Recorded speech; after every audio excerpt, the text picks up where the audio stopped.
বৃষ্টি হওয়ার পর মানে পরিবেশটা এত সুন্দর হয়ে যায়, মানে আল্লাহর রহমত, মানে বলে না যে আল্লাহর রহমতে যখন পড়ে তখন এমনিতে সৌন্দর্য হয়ে যায়। আর এখন হলো বসন্তকাল, গাছের পাতাগুলো দেখেন মানে এত ভালো লাগে, এই যে মানে পুরোটা পরিবেশ খুব দারুণ। এতক্ষণ অনেকক্ষণ বৃষ্টি হয়েছে, বৃষ্টির সময় বাড়িছি না, কারণ হচ্ছে আমার এমনিতে সর্দি, তাহলে একটু বাইর হইলাম, বাড়িয়া একটু এই যে দেন অবস্থা, মানে সেরা একটা পরিবেশ হয়ে যায় বৃষ্টির সময়। বৃষ্টি রহমত, রহমত তো রহমতই, এটা তো বোঝেনি, রহমত অন্যরকম রহমত।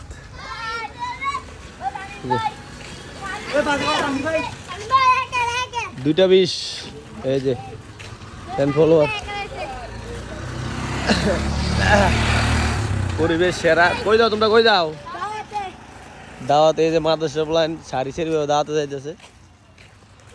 আর এই যে পরিবেশটা, পরিবেশটা সুন্দর না? বৃষ্টি হওয়ার পর সেরা একটা পরিবেশ, খুব ভালো লাগছে।